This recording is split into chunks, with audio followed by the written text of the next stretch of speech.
Hello बच्चों, आज के इस वीडियो में आपका जो नया सिलेबस है उसके अनुसार जो टॉपिक आ रहा है मूल संकल्पना, ठीक है, उसके बारे में हम लोग आज देखेंगे, पढ़ेंगे। और जो ये मूल संकल्पना है बहुत इम्पोर्टेंट है। हर एक केमिस्ट्री के इक्वेशन में, हर एक केमिस्ट्री के रिएक्शंस में मूल का जानना बहुत ही जरूरी है। ठीक, मोल का मतलब होता है नंबर। ठीक, मोल का मतलब होता है नंबर। और ये जो एक मोल में जो नंबर होते हैं वो होता है 6.022 × 10⁻23। ये इतना नंबर एक मोल में होता है। ठीक है, तो अब एक मोल अगर हम सेब की बात करें तो एक मोल में जो सेबों की संख्या होगी वो उनकी जो संख्या होगी कितनी होगी? 6.022 × 10⁻23। एक मोल अगर हम केले की बात करें तो केले की जो संख्या होगी उनकी 6.022 × 10⁻23। ये जो संख्या है इट्स वेरी लार्ज, बहुत बड़ी संख्या है। ठीक है, जो कि अगर सेब ले लिया जाए, इसका एक मोल संतरा ले लिया जाए, ठीक है, तो अगर उसको हम पृथ्वी पे रखते हुए चले जाए तो आपकी पृथ्वी ढक जाएगी संतरे और सेब से। ठीक है, इतनी बड़ी संख्या है, मतलब इतना ज्यादा बड़ा संख्या है कि इतना सेब आपके पास अवेलेबल ही नहीं होगा, इतना संतरा आपके पास अवेलेबल ही नहीं है कि इसको रख दे और पृथ्वी आपकी ढक जाए।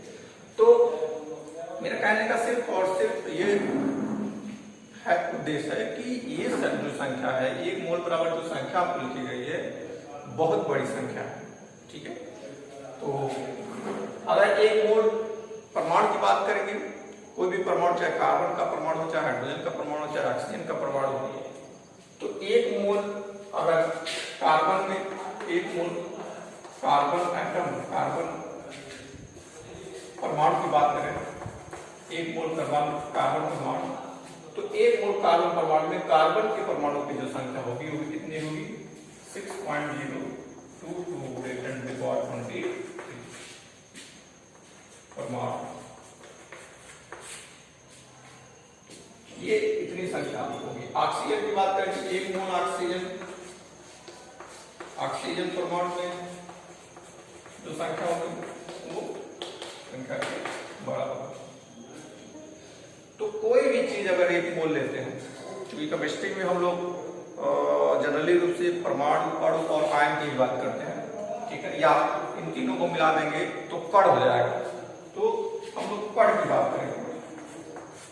ठीक है, क्योंकि केमिस्ट्री में बताया जाता है कि एवरीथिंग जो पृथ्वी पे जो चीजें हैं, ठीक है, पृथ्वी पे सारी चीजें हैं वो कणों से मिलकर के बने हुए हैं। ठीक है, तो और कण का एक छोटा रूप जिसको विभाजित नहीं किया जा सकता उसको क्या बोलते हैं? परमाणु बोल सकते हैं। और जो परमाणु है, दो परमाणु मिल जाएंगे तो फिर अणु मिल जाता है। और अगर परमाणु में कोई चार्ज आ जाए तो आयन में बदल जाता है, या नेगेटिव आयन आ जाए या पॉजिटिव आयन आ जाए तो वो आयन में कन्वर्ट, परमाणु आयन में कन्वर्ट हो जाए। तो कण का मतलब क्या है? कण मतलब परमाणु हो सकता है, अणु हो सकता है और आयन हो सकता है।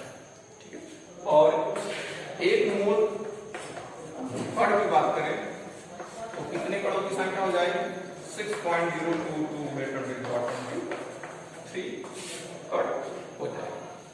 ठीक है, तो कोई भी चीज, चाहे परमाणु हो, चाहे अणु हो, चाहे आयन हो या कण हो, सबको मिलाकर के कण हो, ये जो कण है अगर एक मोल की बात करेंगे तो इतनी संख्या एक मोल में आएगी।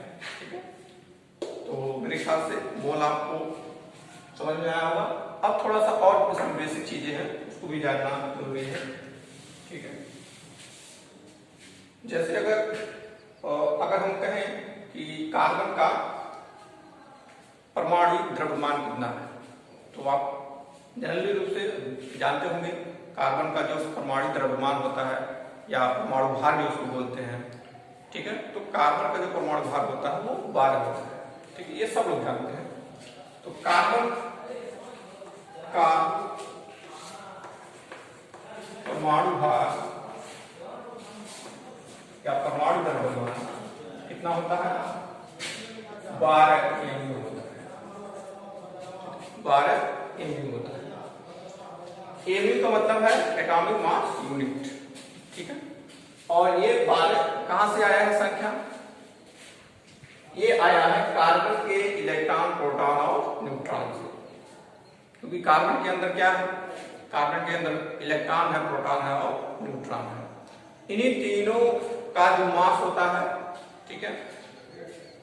अब तीनों का मास नहीं कह सकते हैं, तीन चीजें तो हैं, किसी भी एटम में तीन चीजें होती हैं, प्रोटॉन, न्यूट्रॉन और इलेक्ट्रॉन, प्रोटॉन, न्यूट्रॉन और इलेक्ट्रॉन। तो जो प्रोटॉन, न्यूट्रॉन है, ठीक है, इनका कुछ मास होता है। बात करें अगर प्रोटॉन की बात करें, प्रोटॉन का जो मास होता है, प्रोटॉन का जो द्रव्यमान होता है वो होता है 1.6 × 10⁻24 ग्राम, ठीक। इसी तरह अगर न्यूट्रॉन की बात करें तो लगभग न्यूट्रॉन का भी मास 1.6 × 10⁻24 ग्राम, ठीक है। और इलेक्ट्रॉन की बात करेंगे तो इलेक्ट्रॉन का जो मास होता है वो 9.1 × 10⁻27 ग्राम। तो जब भी मास की बात करते हैं, कार्बन के एटम की या ऑक्सीजन के एटम की, किसी के भी एटम की बात करते हैं, ठीक है, तो प्रोटॉन और न्यूट्रॉन के मास को जोड़ करके उस एटम के मास को हम लोग बताते हैं, ठीक है। परमाणु का जो द्रव्यमान होगा, ये जैसे कि यहाँ पे लिखा हुआ है कार्बन का परमाणु भार या द्रव्यमान भी इसको लिख सकते हैं, द्रव्यमान 12 MU कैसे आया होगा? प्रोटॉनों और न्यूट्रॉनों को जोड़ करके, तो कार्बन के अंदर प्रोटॉन, न्यूट्रॉन है, उनको जोड़ करके ये 12 MU आया है, ठीक है। इलेक्ट्रॉनों का जो मास होता है उसको नहीं जोड़ते हैं दोनों में, इन दोनों के मास में इलेक्ट्रॉन के मास को नहीं जोड़ा जाता है। क्यों ऐसा क्यों नहीं जोड़ा जाता? वो इलेक्ट्रॉन भी अंदर है जो चक्कर लगा रहा है डाली के चारों, लेकिन इसको क्यों नहीं ऐड किया जाता है? ऐड इसलिए नहीं किया जाता है क्योंकि इसका मास बहुत ही कम होता है, इनकी अपेक्षा इनका मास जो होता है वो कम होता है। यहाँ पे देख रहे हैं -27 है और यहाँ पे -24 है, ठीक है। तो इनका मास, इलेक्ट्रॉन का मास प्रोटॉन की अपेक्षा, न्यूट्रॉन की अपेक्षा बहुत ही कम होता है, ठीक है। यही वजह है कि किसी भी एटम का जो मास निकाला जाता है वो प्रोटॉनों और न्यूट्रॉनों के मास को जोड़ करके ही पता लगाया जाता है, या यहाँ पे जो भी एटॉमिक मास लिखा होगा वो प्रोटॉनों और न्यूट्रॉनों को ऐड करके ही लिखा गया है, ठीक है। तो जो कार्बन का परमाणु भार वो 12 MU कैसे आया? 6 हम लोग जानते हैं कार्बन के अंदर 6 इलेक्ट्रॉन, 6 प्रोटॉन और 6 न्यूट्रॉन। तो प्रोटॉन 6 है और न्यूट्रॉन 6, ठीक है। 6 प्रोटॉन का जो मास है, 6 न्यूट्रॉन का जो मास है, दोनों को जोड़ लेंगे, जो आंसर आ जाएगा वही कार्बन का एटॉमिक मास कहलाएगा या कार्बन का परमाणु द्रव्यमान कहलाएगा, ठीक है। तो चलिए हम लोग देखते हैं आता है कि नहीं 12 MU।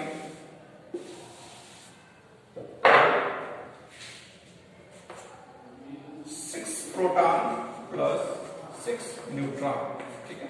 6 प्रोटॉन में जो 6 × 1.6 × 10⁻24 प्लस 6 × न्यूट्रॉन के लिए 1.6 × 10⁻20, ठीक है। ये नंबर दोनों सेम है, कॉमन ले लेते हैं, और जब कॉमन ले लेंगे तो ये 6 और 6 क्या हो जाएगा? जुड़ जाएगा और 12 हो जाएगा, ठीक है, इंटू 1.6 × 10⁻20, ठीक है। अब ये जो 1.6 × 10⁻24 है, इसी को AMU, ठीक है, एक एटम जो प्रोटॉन और न्यूट्रॉन के अंदर है, ठीक है, उनके मास को बोलते हैं AMU, ठीक है। तो हमारा जो मास आया कार्बन एटम का वो कितना आया 12 AMU। तो इस तरीके से यहाँ पे जो पहले हमने लिखा था वो आ गया, ठीक है। 12 AMU कैसे आया, 6 प्रोटॉन का मास और 6 न्यूट्रॉन का मास जब ऐड किए हैं तो, ठीक है। बहुत बेसिक चीजें हैं ये, आप लोग हाई स्कूल में नहीं पढ़े होंगे, 9th में नहीं पढ़े होंगे, इसलिए इसको बताना बहुत जरूरी है, ठीक है। तो जो परमाणु भार होता है, जो परमाणु द्रव्यमान होता है किसी भी एटम का, ठीक है, वो ऐसे आता है परमाणु के अंदर जो प्रोटॉन और न्यूट्रॉन होते हैं, जितने भी प्रोटॉन न्यूट्रॉन है उनका सारे मास जोड़ लीजिए, सारा द्रव्यमान जोड़ लीजिए और जो भी एटम का मास होना चाहिए उतना आ जाएगा, ठीक है। तो अब चलिए एक और स्टेप हम लोग आगे बढ़ते हैं। अगर 1 मोल की बात करें, 1 मोल कार्बन परमाणु द्रव्यमान की बात करें, अभी तो सिर्फ एक कार्बन परमाणु द्रव्यमान की बात की है, एक कार्बन, इसके लिए एक कार्बन परमाणु द्रव्यमान की बात की है। अगर हम बात करें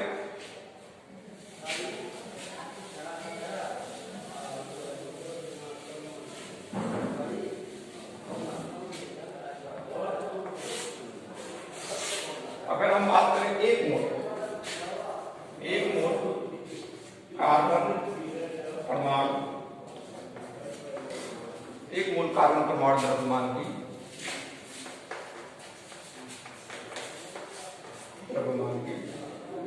ठीक है, तो एक इसके बराबर होगा, 1 मोल कार्बन परमाणु द्रव्यमान बराबर हो जाएगा, देख सकते हैं 6.022 × 10⁻23, ठीक है, 23 है, शायद दिख रहा होगा आप लोगों को 23, 6.022 × 10⁻23 इंटू 12 AMU, यही होगा, ठीक है। 1 मोल कार्बन परमाणु का द्रव्यमान 12 AMU, 1 मोल का मतलब क्या होता है 6.022 × 10⁻23, यही होगा, ठीक है। अब इसको थोड़ा सा हम लोग देखते हैं, इस आंकड़े को यहाँ पे लिखते हैं 6.022 × 10⁻23, ठीक है, या थोड़ा सा और पहले इधर 6.022 × 10⁻23 इंटू 12 इंटू AMU के लिख सकते हैं 1.6 × 10⁻24, ठीक है। तो ये आंकड़ा जो है, इसको 12 को पहले कर देते हैं और जो ये और ये है इनका जो मल्टीप्लाई करेंगे तो लगभग 10 आएगा, ठीक है, 10 आएगा और यहाँ पे 23 है और यहाँ पे -24 है, तो ये 10⁻⁻1 आएगा, ठीक है, घटाएंगे 23 में से -24 को -1 बचेगा, ठीक है। अब ये कर सकता है तो आया कितना 12 और ये जो वैल्यू आएगी वो किसमें आएगी, ग्राम में आएगी, किसमें आएगी, ग्राम में, ठीक है। तो आप देख रहे हैं 1 मोल कार्बन परमाणु का जो द्रव्यमान आ रहा है वो कितना आ रहा है 12 ग्राम आ रहा है और एक कार्बन का परमाणु द्रव्यमान जो आ रहा था वो कितना आ रहा था 12 AMU आ रहा था, यहाँ पर कितना आ रहा था 12। तो AMU को हटा करके ग्राम में अगर चेंज कर देंगे तो 1 मोल कार्बन का हमारा परमाणु द्रव्यमान मिल जाएगा, ठीक है, 1 मोल कार्बन परमाणु द्रव्यमान मिल जाएगा। इसको एक और नाम से जानते हैं मोलर द्रव्यमान भी होता है, मोलर द्रव्यमान, क्या बोलते हैं, मोलर द्रव्यमान, ठीक है। जो 12 ग्राम आया है हमारा 1 मोल कार्बन का परमाणु द्रव्यमान को उसको मोलर द्रव्यमान बोलते हैं, या एक और नाम है gram atomic mass, gram atomic mass, ठीक है। ग्राम परमाणु द्रव्यमान, ग्राम परमाणु द्रव्यमान कहिए या मोलर द्रव्यमान कहिए, लेकिन ये कब होगा जब एक मोल की बात करेंगे हम, किसी भी एटम की एक मोल की बात करेंगे तो हम उसको कहलाएगा मोलर द्रव्यमान। ठीक है, तो मोलर द्रव्यमान बहुत जरूरी है। ठीक है, और मोल क्या है ये बहुत जरूरी है, उससे रिलेटेड है, इसलिए इसको बताया कि एक मोल जब भी किसी एटम की बात करेंगे और उसका द्रव्यमान जो होगा वो मोलर द्रव्यमान है। अब थोड़ा सा आगे बढ़ते हैं और देखते हैं मोल को निकालने का फार्मूला। तो बहुत छोटा सा फार्मूला है, मोलों की संख्या बराबर मोलों की संख्या बराबर दिया गया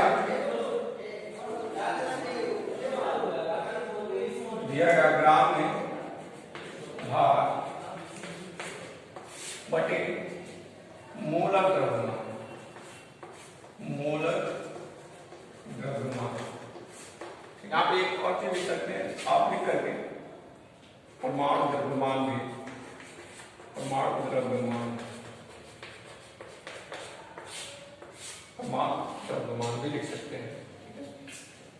परमाणु रहेगा तो परमाणु द्रव्यमान लिखेंगे, और रहेगा तो अणु का द्रव्यमान लिखेंगे।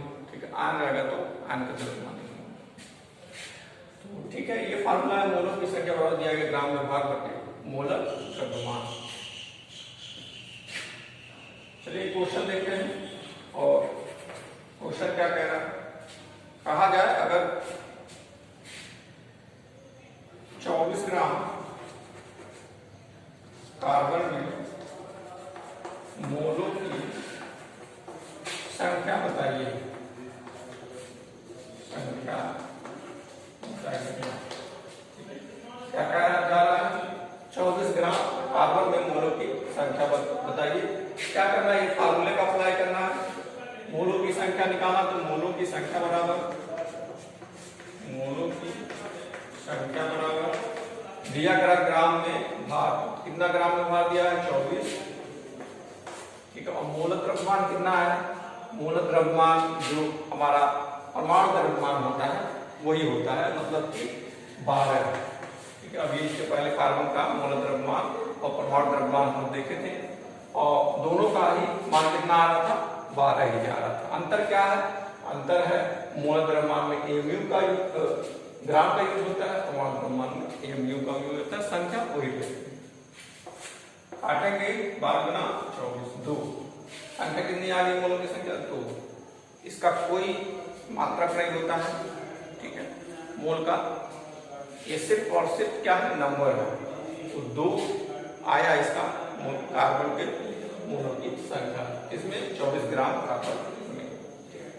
इसी तरह बहुत सारे क्वेश्चन आप लगा सकते हैं, तो किताब में देखिएगा, प्रयास करिएगा, और अधिक से अधिक क्वेश्चन लगाने का प्रयास करिएगा।